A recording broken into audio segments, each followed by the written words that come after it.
واغفر لنا ما مضى يا واسع شفاعته لكل هول من الأهوال مقتهم يا ربي بالمصطفى بلغ مقاصدنا واغفر لنا ما مضى إلى حضرة حبيبنا وشفيعنا وقرة أعيننا مولانا محمد صلى الله عليه وسلم وعلى آله وأصحابه وأزواجه وذرياته وأهل بيته أجمعين ثم إلى أرواح والدينا ولآبائنا لأمهاتنا ولأجدادنا ولجداتنا لإخواننا لأخواتنا لقرباتنا ولمن له حق علينا ولجميع المؤمنين والمؤمنات والمسلمين والمسلمات الأحياء منهم والأموات وخصوصا إلى روح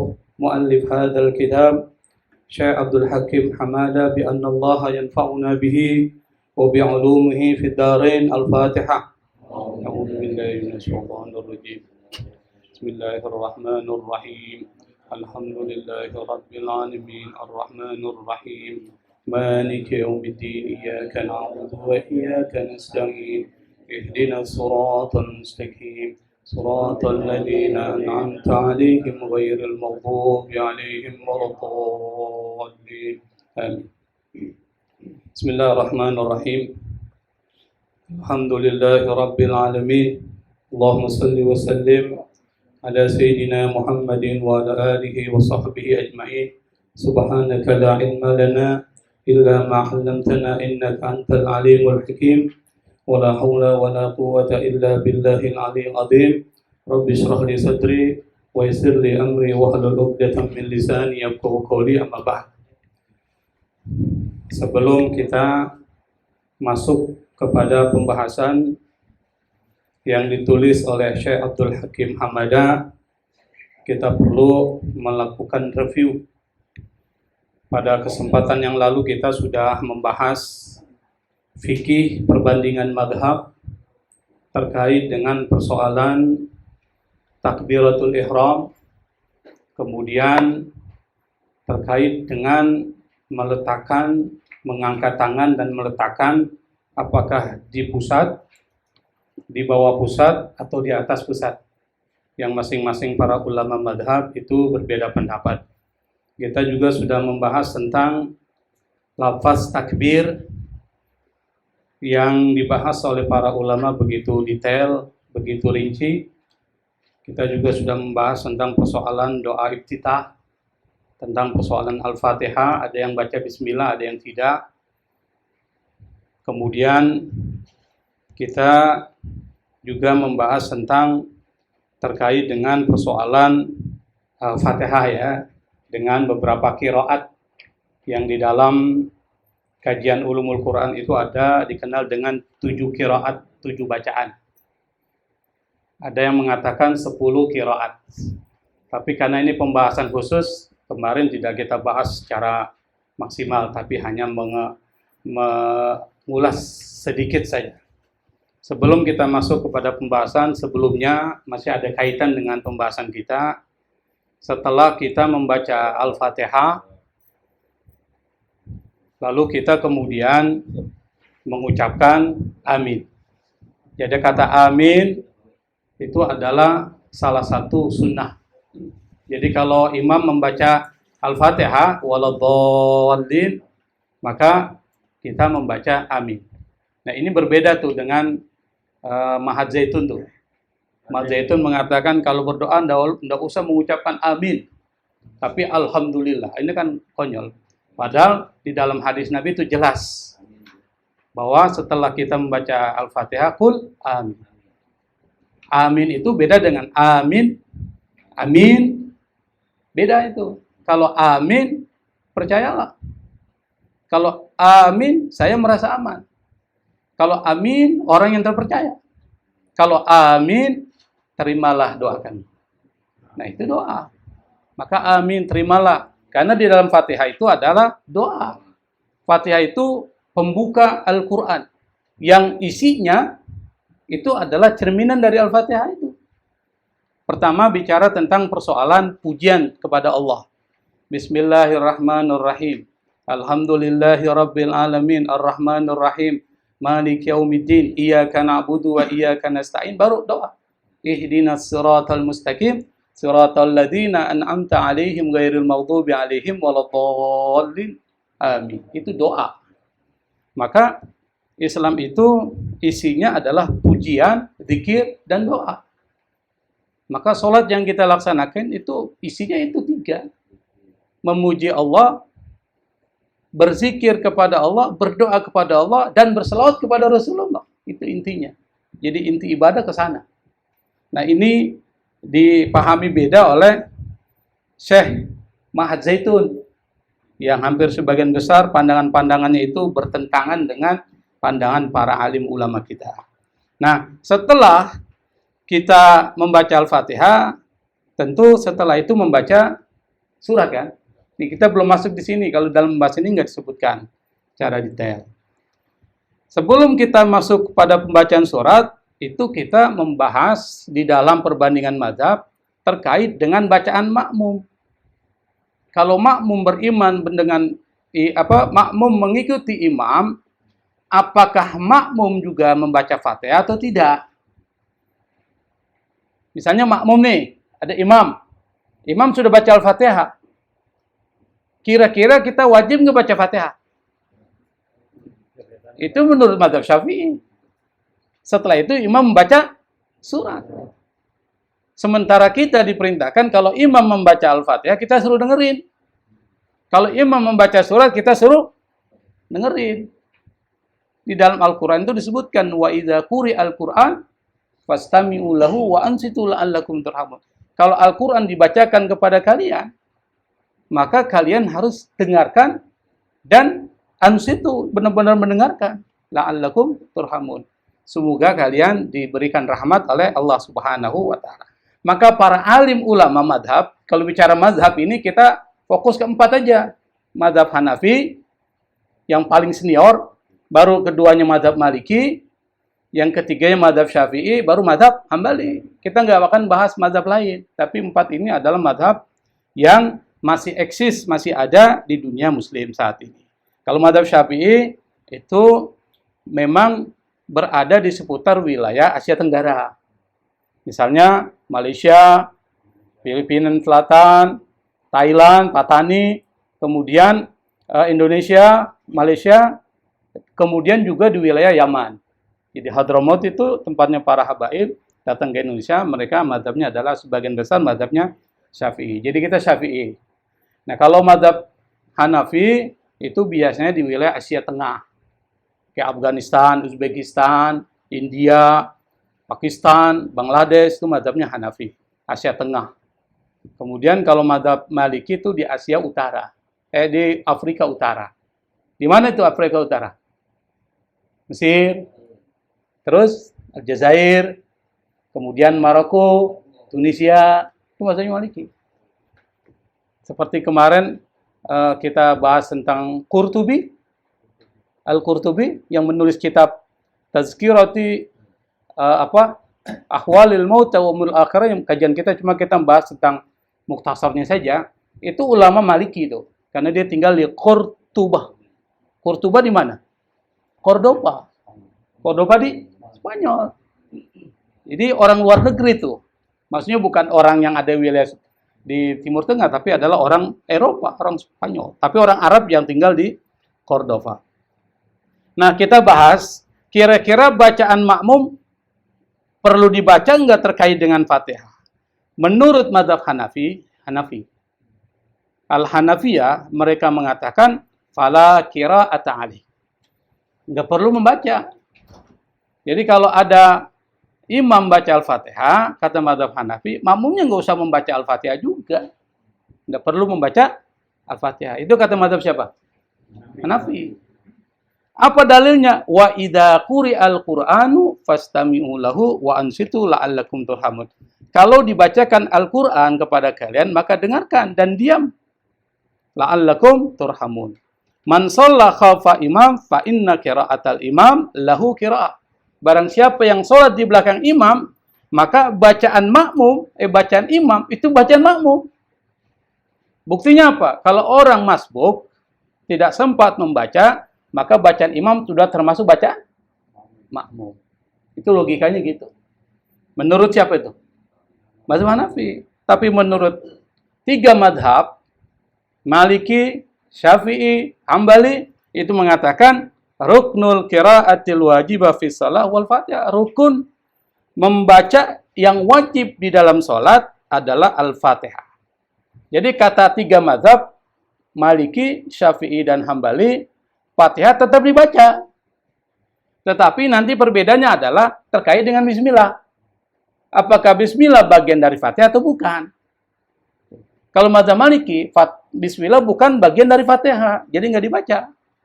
Menurut Hambali, bukan bagian dari Fatihah, tapi dibacanya sir aja. Makanya ada Syekh Abdurrahman Sudais tuh, yang imam Al-Haramain, imam 2 masjid besar, Mekah dan Madinah, itu pada saat datang ke Indonesia, itu dia baca bismillahnya dikasih keras. Bismillahirrahmanirrahim. Keras. Kenapa? Karena dia tahu di Indonesia ini mazhab Syafi'i. Artinya apa? Dia bisa mengubah, mengikuti mazhab yang berkembang di Indonesia. Kalau dia kan Hambali itu bismillah bukan bagian dari Fatihah tapi dibaca sir. Bismillahirrahmanirrahim baru Alhamdulillahirabbil alamin baru dibaca. Itu kalau Hambali. Tapi karena dia datang ke Indonesia yang mayoritas mazhab Syafi'i, maka dia membaca bismillah. Jadi bacaan makmum dalam mazhab Syafi'i adalah bacaan imam bukan bacaan makmum. Jadi kalau kita imam baca Al-Fatihah, kita wajib baca Fatihah setelah imam baca Fatihah. Jangan imam baca Fatihah, kita baca Fatihah juga, keliru. Imam baca Fatihah kita dengerin, setelah amin kita baca Al-Fatihah. Jadi seperti itu mazhab Syafi'i. Kalau kita nggak baca, batal sholatnya. Mazhab Syafi'i. Kalau imam nggak, pasti dia baca Fatihah kan? Tapi kadang-kala kita ini makmum. Tapi kalau kita sudah tahu perbedaan pendapat, maka kalau ada orang yang tidak baca Fatihah, kita tanya mazhabnya apa? Kalau dia nggak tahu, berarti dia cuma ikut-ikutan. Ya, silakan. Apa itu?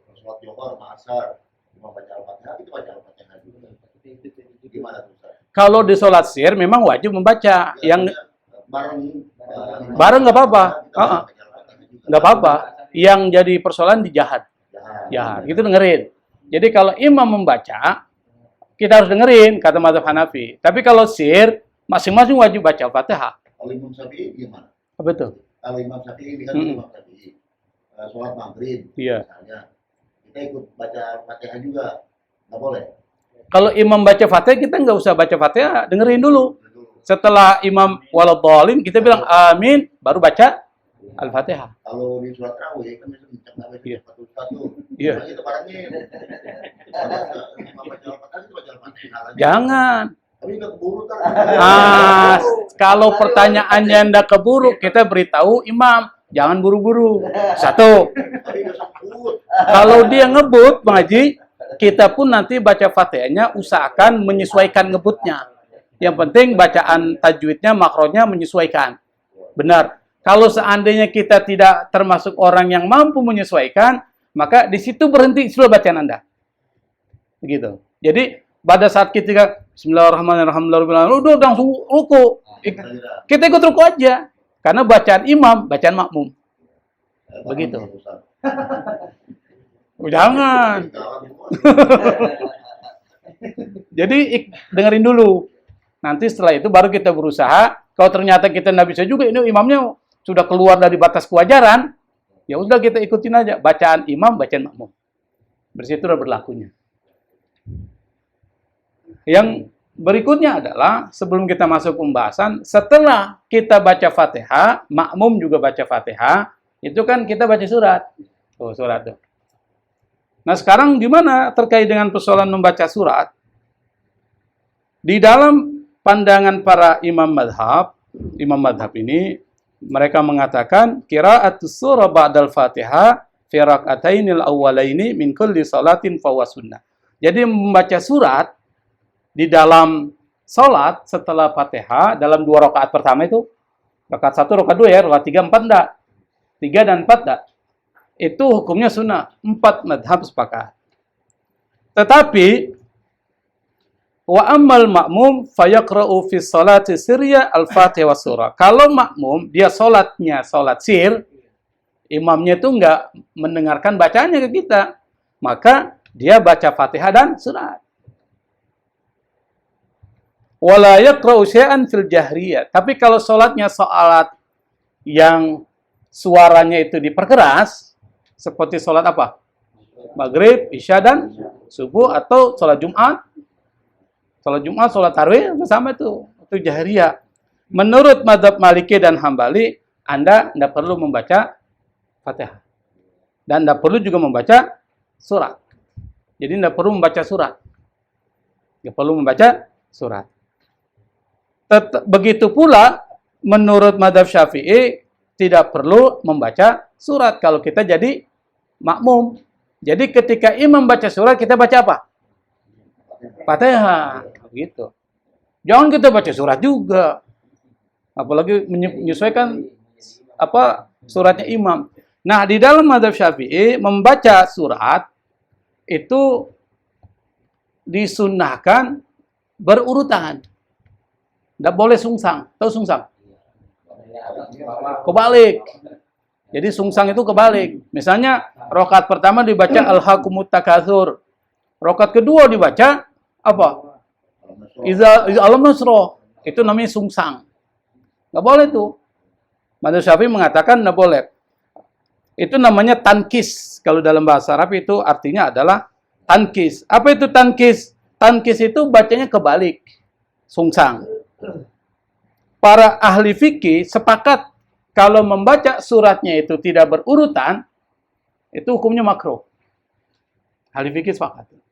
Makanya kalau kita membaca surat, kita harus lihat dulu, harus dikonsep dulu itu. Maksudnya dikonsep itu dilihat surat apa, ayat berapa, supaya pada saat baca jangan terbalik.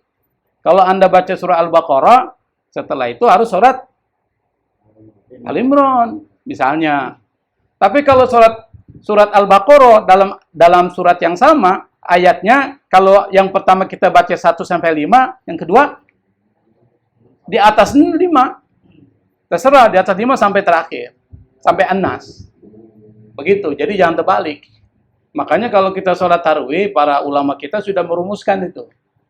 Kalau malam 1 sampai malam 15 dimulai dengan Al-Hakumut Kulhu. Itu memang urutannya. Setelah itu wal asri kulhu. Kemudian dan seterusnya sampai kulhu. Nanti setelah itu al-hakumut bukan di rakaat pertama, di rakaat kedua. Karena yang dipakai apa? Inna anzalnahu. Inna anzalnahu itu lebih tinggi dari al-hakumut, lebih tinggi dia punya ininya. Makanya ngikutin. Nah, itu namanya mualat. Jangan terbalik. Kalau jadi imam harus ngerti itu. Karena banyak sekali. Saya pernah juga ada di Palu ya, kalau di sini nggak ada lah. Itu imam, dia baca di rakaat pertama surat An-Nas. An-Nas. An-Nas kan surat terakhir. Qul a'udzu birabbin nas sampai akhir. Surat pas yang kedua dibaca wal asri. Dia nggak ngerti itu, bahwa itu nggak boleh. Kalau nyungsep, Hah? maksudnya gimana? Dia baca Al-Baqarah, terus dia baca wal asri. Nggak apa-apa. Nggak apa-apa. Itu berurutan. Meskipun tidak berurutan ayat, tapi urutan surat. Nggak apa-apa. Iya. Yang nggak boleh kalau baca kulhu, setelah itu baca kuliah. Itu namanya sungsang. Lalu bagaimana kalau kita mengulang kembali bacaan? Di ayat pertama, di rakaat pertama kita baca kuliah, rakaat kedua baca kuliah. Boleh nggak? Gimana? Makruh. Iya. Makruh itu ditinggalin lebih bagus. Kalau baca kuliah, setelah itu jangan kuliah. Polo. Jangan kuliah mulu. Kalau apa kuliah dong. Itu di dalam pandangan para ulama jumhur. Jumhur itu maksudnya mazhab Maliki, mazhab Syafi'i, mazhab Hambali, makruh. Tapi mazhab Hanafi la ba's. Tidak apa-apa. Jadi kata mazhab Hanafi nggak apa-apa. Tapi karena menurut mazhab Syafi'i, Maliki dan Hambali makruh, lebih bagus ditinggalin. Bacanya kuliah, ya setelah kuliah apa? Setelah kuliah kan Setelah kuliah apa sih? Ijazah, setelah ijazah tabat, kulhub. Jadi ke bawah itu. Jangan kuliah, setelah itu alam taro, nggak boleh. Itu namanya sungsang. Nggak boleh tuh. Kalau mazhab Syafi'i, nggak boleh. Dan mazhab lain juga mengatakan makruh. Bisa dipahami ya? Nah, sekarang kita akan masuk kepada pembahasan tentang pembahasan tentang halaman berapa itu ya? Ya halaman 89 ya. Ya 89. Ar-ruku was sujud. Al-fardu rabi'u wal khamisu min furudis shalah. Itu di halaman 89 itu. Dimulai dengan ar-ruku. Kemarin kita sudah bahas tentang Al-Fatihah dan doa iftitah. Sekarang kita bahas tentang fardu yang keempat dan yang kelima di dalam fardu-fardu salat itu adalah ar-ruku was sujud. Ruku dan sujud. Itu termasuk fardu. Artinya apa? Kalau Anda tidak ruku, Anda tidak sujud di dalam salat, batal. Karena dia merupakan rukun atau fardu. Apa itu ruku? Ar-ruku'u fardun min furudis salati. Ruku itu adalah di antara fardu salat. Kalau dalam bahasa Arab itu, kalau ada kalimatnya fardun min furudi, itu diartikan bukan fardu dari fardu-fardu, tapi salah satu dari fardu salat. Itu mengartikan bahasa Indonesianya begitu.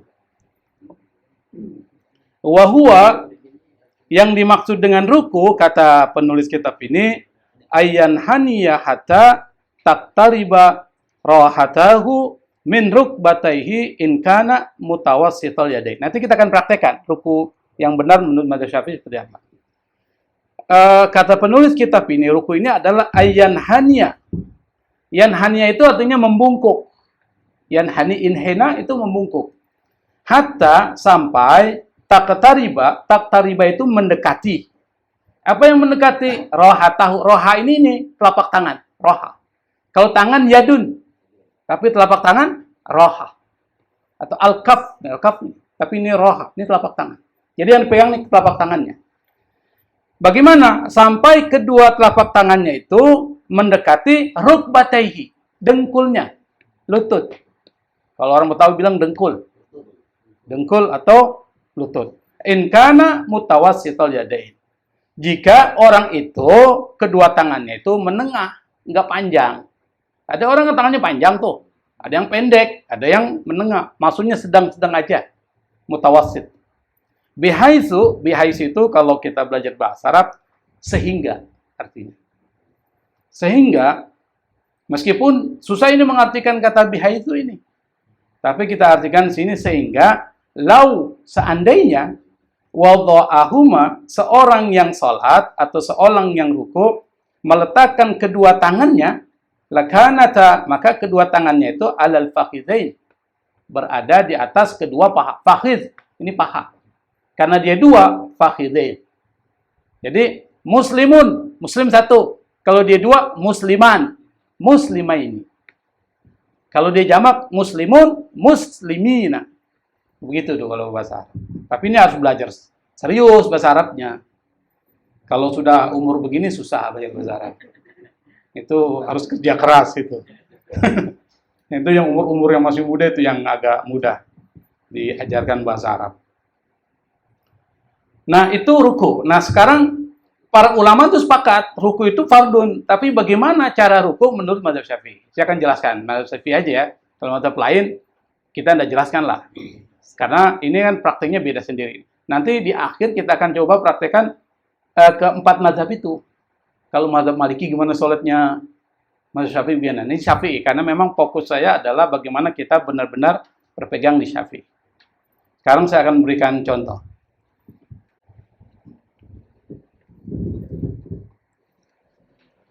Jadi kalau ruku ini, tadi disebutkan membungkuk.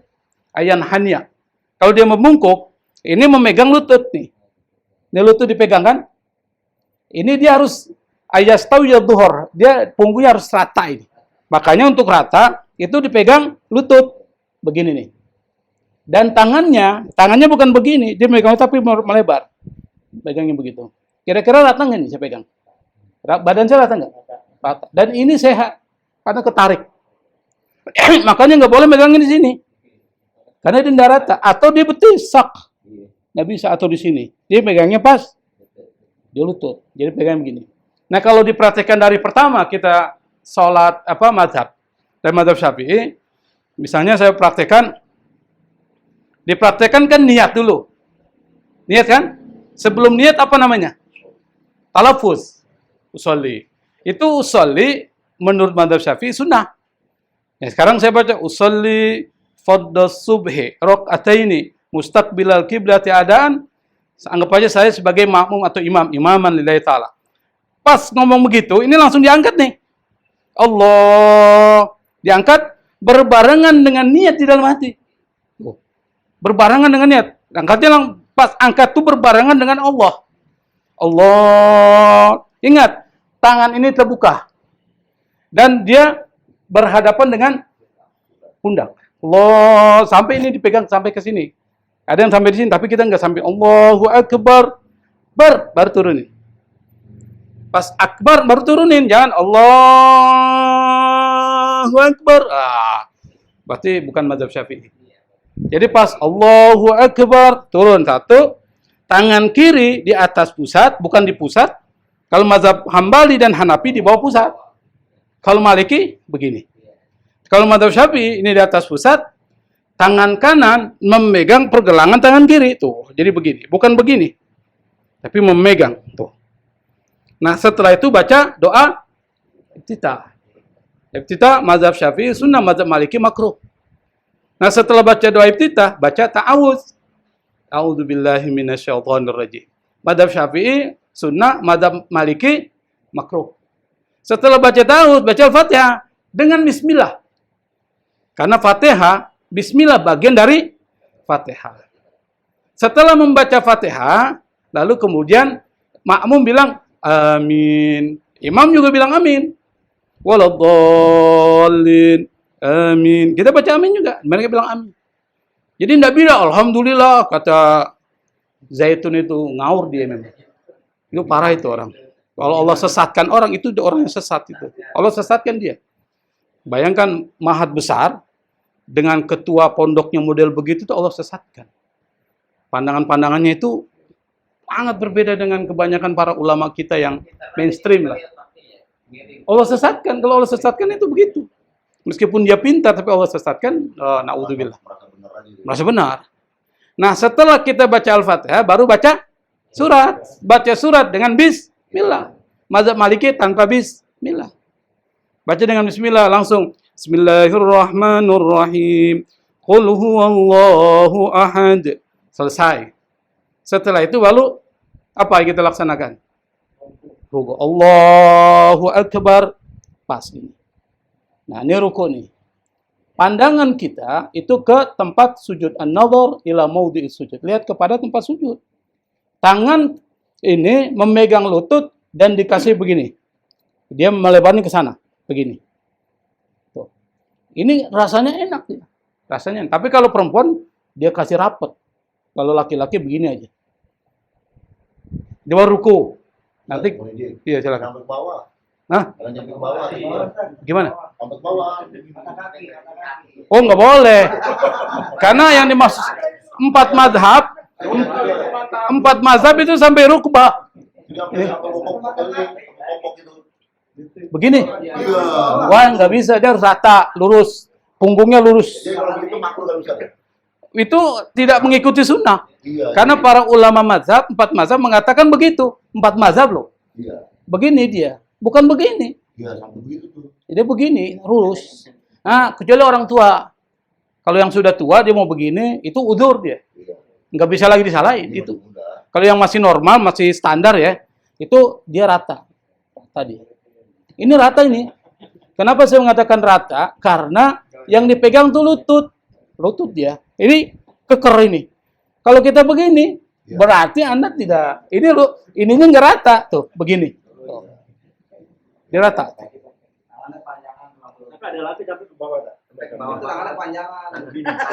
Kalau dia pegang ini, bukan lutut. Ini betis.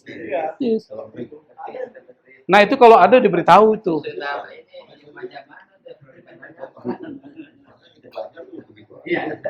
Ya. Nah, di sini ada nih dalam kitab apa? Apa ini? Kitab Al-Fiqhul Manhaji ini mazhab Syafi'i ini. Ini dijelaskan ya. Yang dimaksud ruku itu adalah apa ya? Bihaitsu yastawi dhahruhu. Sehingga punggungnya itu sama itu. Yastawi itu istiwa begini deh. Sama.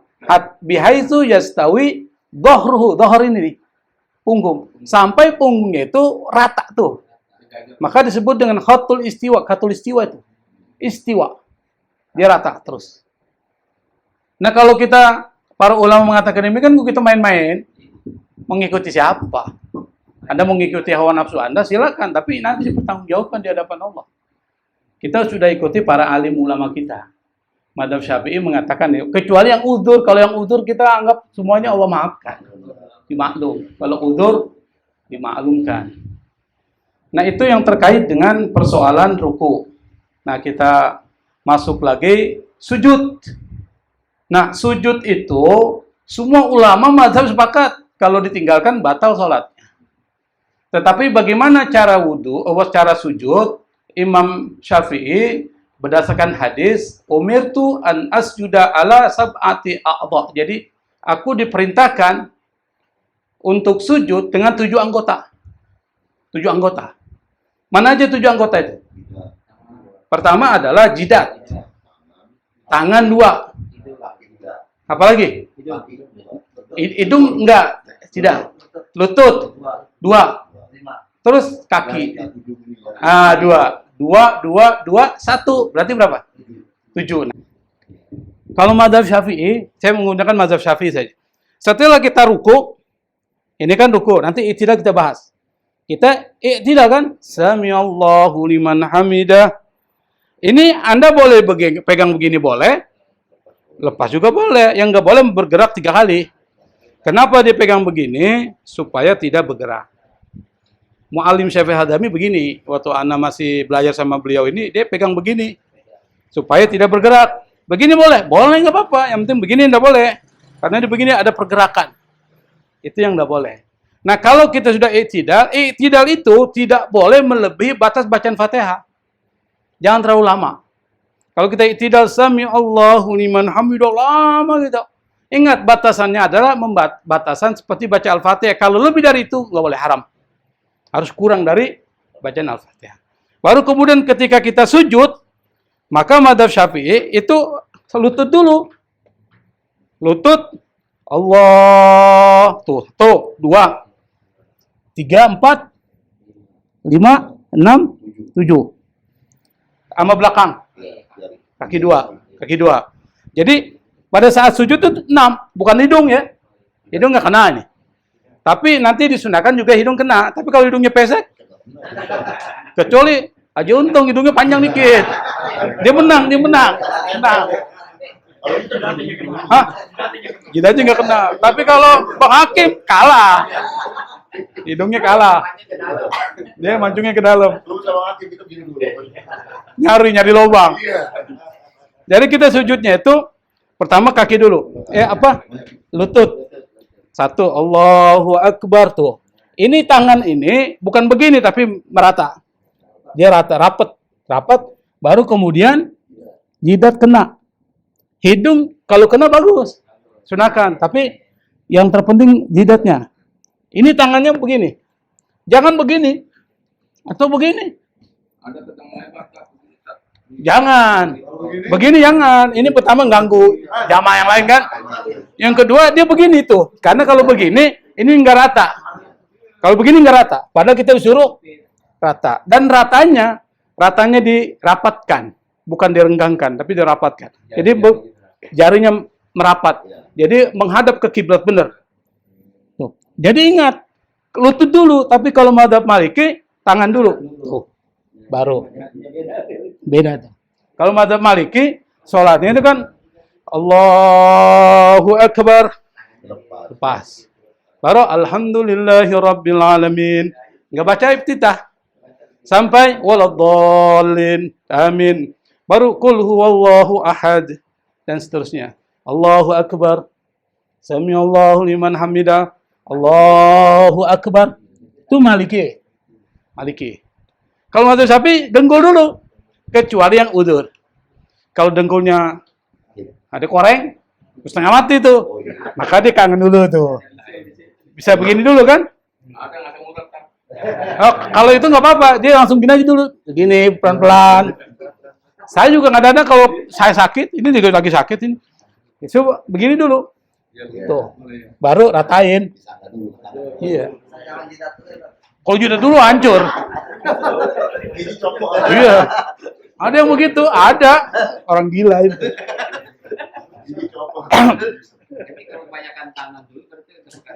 Nanti kita ada yang mau praktekin nggak? Sampai sujud. Ada yang mau nggak? Pengarang kitab. Supaya kita tahu kan? Supaya kita tahu kira-kira bisa diserap nggak pemahaman. Tapi fikih Syafi'i aja. Kalau mazhab lain kan memang banyak, cuma kita tambahin wawasannya.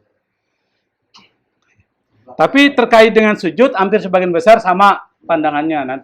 Yang perbedaannya nanti adalah pada saat bacaannya. Jadi bacaan. Di sini disebutkan kita sampai ruku dan sujud ya. Nanti kalau ada yang mau tanya, saya silakan sampai tidaklah. Di sini disebutkan qiraatul musalli fir ruku'i was sujud al-Qur'anal Karim. Itu ada tulisan itu yang dikasih di bold itu dikasih tebal. Bacaan, qiraah itu bacaan. Al-musalli orang yang salat. Fir ruku' di dalam rukuknya. Was sujud di dalam sujudnya. Apa bacanya? Al-Qur'anal Karim, Al-Qur'an. Kira-kira boleh nggak kita saat ruku' dan saat sujud baca Quran? Itu yang menjadi satu kasus yang dibahas di dalam kitab ini. Kitab ini kan ringkasan, jadi tidak membahas secara detail ya, kecuali kitab Al-Fiqhul Islami Wadilah itu detail banget, nggak habis waktu kita membahas itu. Nah, kata Syekh Abdul Hakim Hamadah, dia mengatakan, qala al-jumhur, jumhur, mayoritas ulama, biasanya kalau mayoritas ulama itu ya madzhab Maliki, Syafi'i, dan Hambali. Beliau atau mereka mengatakan, yumna'u man'an batan qiraatul Qur'ani fir ruku'i was sujud. Dilarang. Dengan larangan atau tidak dibolehkan. Dilarang atau dicegah. Sangat dicegah, sangat dilarang. Apa? Membaca Quran pada saat ruku dan sujud, tidak boleh. Tidak boleh itu. Dalilnya apa? Dalilnya adalah hadis Ali karamallahu wajah, hadis yang diriwayatkan oleh sahabat Nabi Ali bin Abi Thalib karamallahu wajah. Nabi mengatakan, naha Jibril an-Nabiyya sallallahu alaihi wasallam an yaqra al-Qur'ana raki'an aw sajidan. Dan hadis ini adalah hadis yang disepakati oleh Imam Bukhari dalam Sahih Bukhari dan Imam Muslim dalam Sahih Muslim. Hadisnya sahih. Apa kata Ali bin Abi Thalib atau hadis Ali bin Abi Thalib? Beliau mengatakan Jibril melarang Nabi. Melarang apa? Membaca Quran dalam keadaan ruku atau dalam keadaan sujud. Ini hadisnya sahih. Berarti hadis ini bisa dipedomani. Wa qala al-jumhur, mayoritas ulama mengatakan yaqulu fir ruku, orang yang salat dia mengatakan dalam rukunya subhana rabbiyal azim. Bukan Quran. Subhana rabbiyal azimi wa bihamdi. Itu kalau ruku. Kalau sujud gimana? Subhana rabbiyal a'la wa bihamdi. Dasarnya apa? Nanti dasarnya ada. Dasarnya ada. Jadi para ulama mengatakan demikian, itu ada dalilnya. Tapi kata Imam Malik, laisa fi dzalika qaulun muhaddad.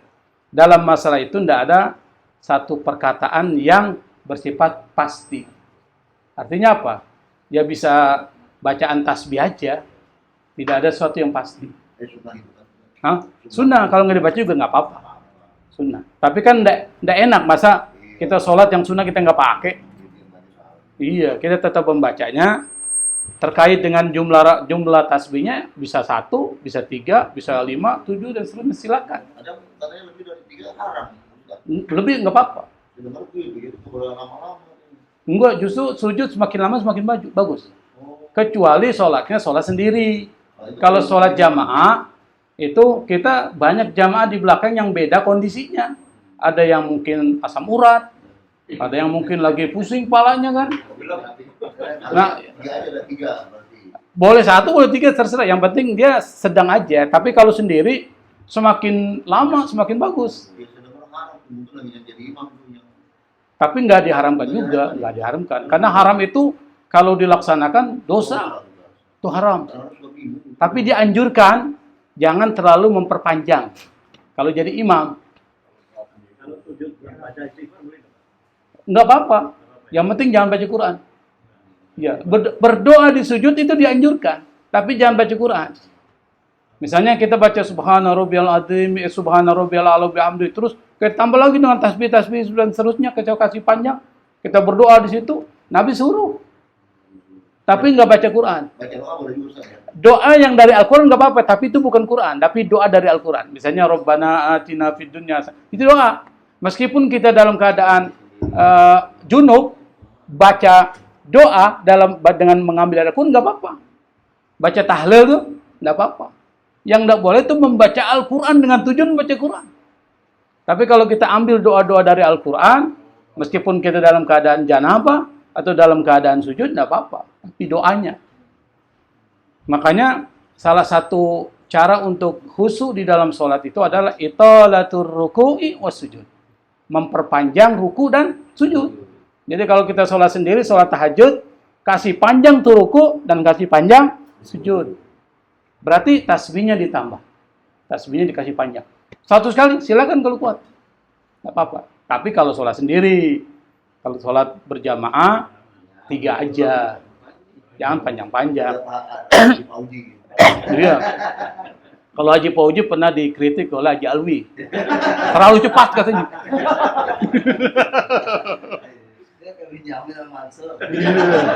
Dia seperti Tom and Jerry. Kau cepat ente bacanya. Ketawa aja lah. Padahal kita semakin cepat semakin bagus kan. Dan sholat tarawih. Saya bilang semakin cepat semakin bagus ini. Karena sudah ada kopi menunggu. Tapi memang kadang-kadang orang kan beda-beda. Ada orang kalau cepat kakinya sakit. Ada orang kalau terlalu lambat, wah ini lama ini. Jadi macam-macam orang. Sedang-sedang aja. Ini bau ini sudah membuat kita harus berhenti. Apalagi Bapak sudah nggak konsentrasi. Sudah nggak konsentrasi. Nah, nanti terkait dengan iktidal, tadi sudah kita singgung sedikit ya. Untuk pembahasan kita, insya Allah nanti pada saat membahas rukun-rukun yang lain, karena malam pertemuan besok ini kitabnya udah lain ya, kitab Mukhtasar. Jadi begini pertimbangan dari Babai, kalau kita membahas kitab itu per bulan sekali, lama habisnya. Padahal kitab itu bagus banget. Kitab itu nggak dibaca di Kemanggisan tuh. Kitab bicara tentang mengingatkan keadaan mati dan urusan akhirat yang belum dibahas. Nanti itu jelas sekali itu penjelasannya sampai persoalan sirat, persoalan alam barzah, persoalan malaikat maut modelnya gimana, dan banyak dibahas itu. Semakin kita takut lah hidup. Semakin kita mau bekerja lah, mau jadi kontraktor aja. Maksudnya punya kontrakan. Ini kontrakannya.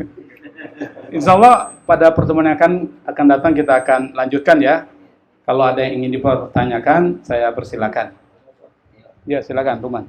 Mengenai yang itu anggota tubuh itu harus Pakai ini. memang udah pasti ya Pak. Kalau salah satu enggak ini, maka nggak sholatnya. Apa gimana? Dalam sujud 7 anggota tubuh nih. Kalau salah satu atau ini tidak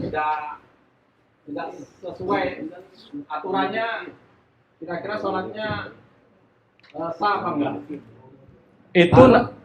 Ya silakan. Lagi batasan dari telapak tangan sama telapak kaki. Itu batasannya sampai mana dalam kita untuk soalnya kan ada orang sujud itu cuma begini tapi jadi bukan telapak tangan tapi begini. Ini bisa tangannya begini. Oh iya. Nah, terus kalau sujud ya kakinya bukan begini doang. Apalagi bisa begini nih, atau begini. Ditekuk.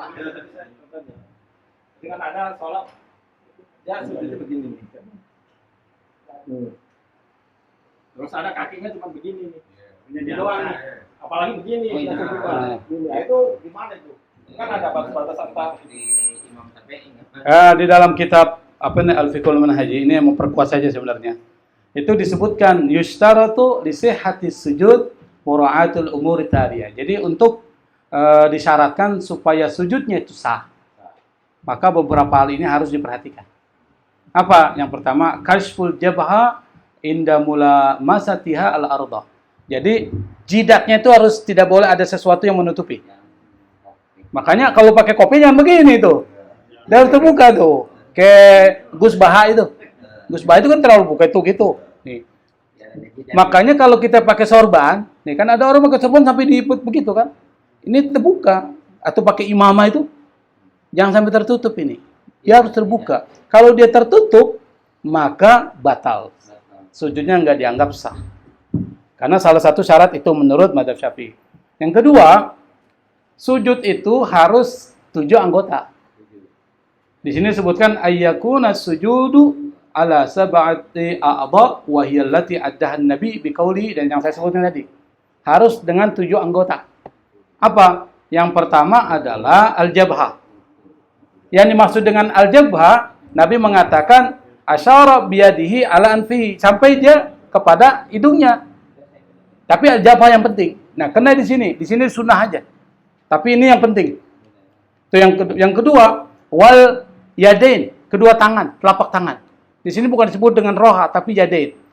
Yang ketiga, rukbatain, nih, 2 lutut, wa atraf. Atraf itu ujung. Apa ujung apa? Kaki. Kalau ujung kaki yang mana sih? Nih, tuh. Ujung kaki. Kalau ini bukan ujung. Saya beri contoh. Ini tangan nih. Yang disebut dengan yadain, tangan ini. Bukan begini. Tapi begini, tuh. Tapak. Napak dia. Itu tangan tuh. Ini tangan semua nih. Yadain. Napak dia. Jabha ini sampai hidung. Tapi kalau hidung dia nggak bisa kena, nggak usah dipaksa juga. Yang penting jidatnya. Ya. Kalau dia hidungnya melengkung, fleksibel. Kadang-kadang bisa panjang, bisa pendek. Nah ini lutut. Nah kalau kaki ini atrop ini. Yang disebut atrop ini. Bukan begini, ini bukan atrop. Atrop ini nih. Ujung. Makanya orang kalau sujud begini, tuh. Dia ini. Di sini sehat. Bukan begini. Dia begini, sama. Dia posisinya itu di atraf al-qadamain. Berarti apa kesimpulannya? Kalau tidak ikut itu, batal sujudnya. Kalau yang cuma ujungnya aja, Termasuk. itu doang. Jadi bukannya ketekuk tapi gini. Yang terpenting atraf. Ujungnya. Atraful qadamain.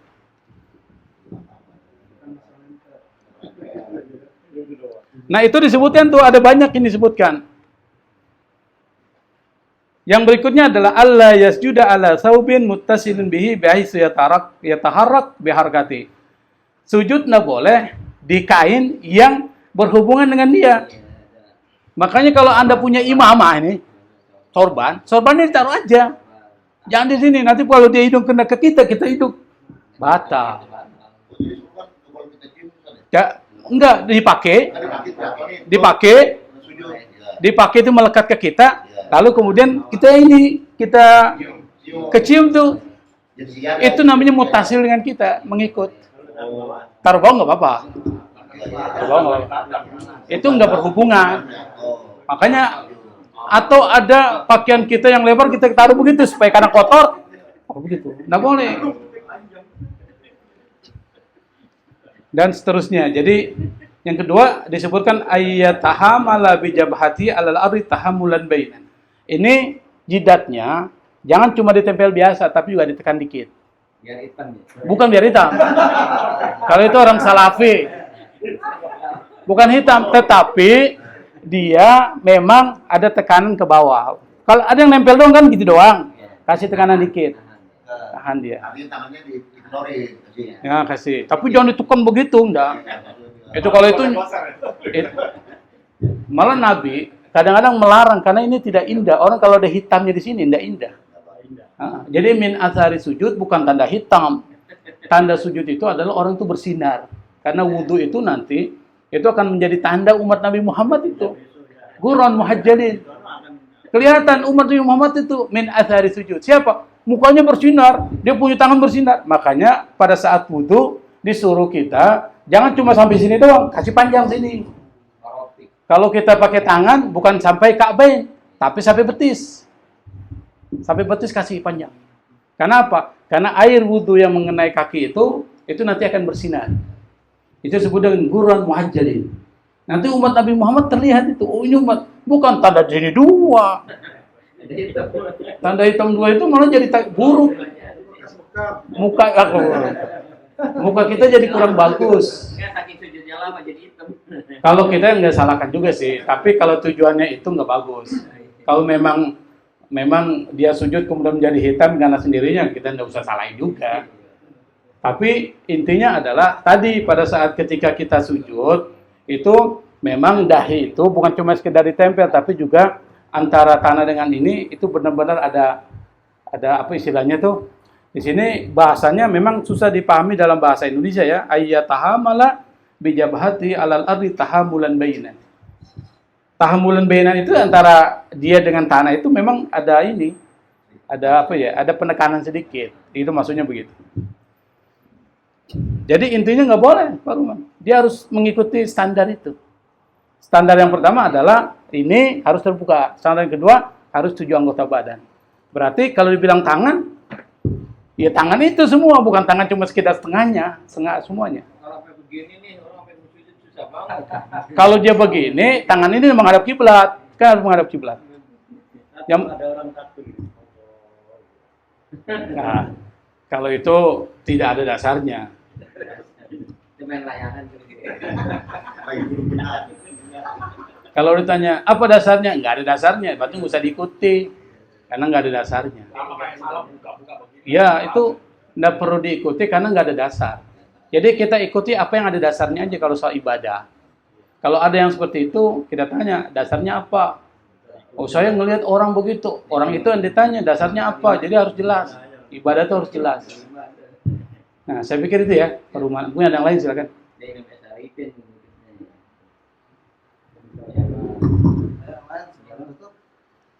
Atau kita tutup dulu, Bay? Ya, silakan. Tadi kan dibilang ada 7 bro. Kaki, dengkul, tangan, sama jidat. Terus kan kalau ini kan sunnah. Tapi kayak ngebleng yang ada sopan. Kok jadi kena gini jadi nggak boleh bro. Yang mana tuh? Bukan kena ini, kena dahi. Dahi. Kalau dia kena hidung, kalau pakai masker, itu kalau kondisi normal, makruh. Tapi kalau kondisi COVID, diwajibkan malah. Berubah hukum. Yadu apa? Al-hukmu yaduru ma'al illatihi wujudan wa adam. Hukum itu bisa berubah kalau ilatnya berubah. Pada saat COVID, itu ilatnya berubah. Alasan hukumnya berubah.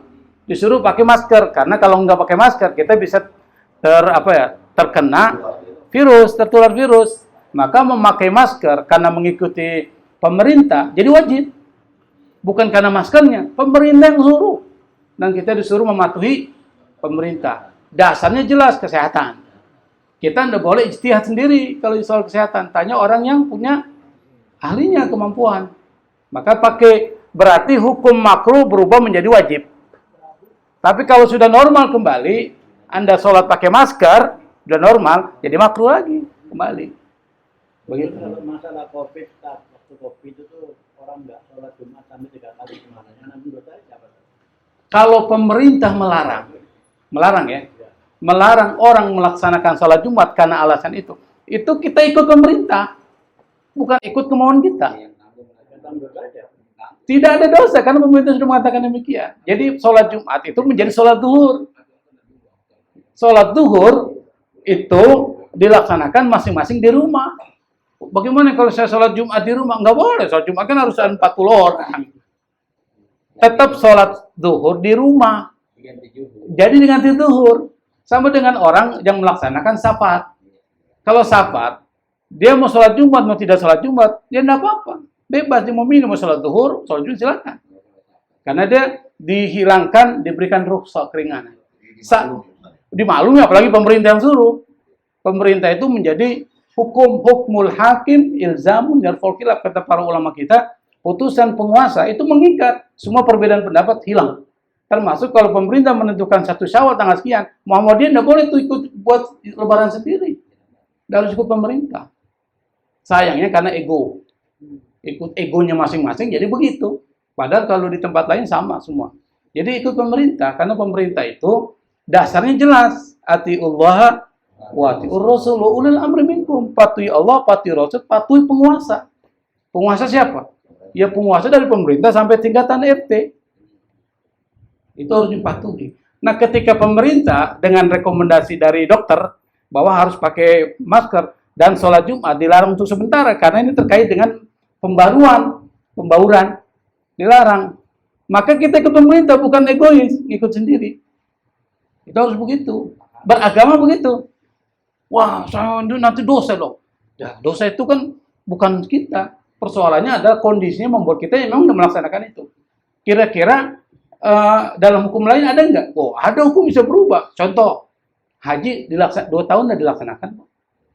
Ada enggak haji dilaksanakan? Berarti Saudi dosa dong, melarang orang haji. Bukan dosa, karena unsur istito'ah.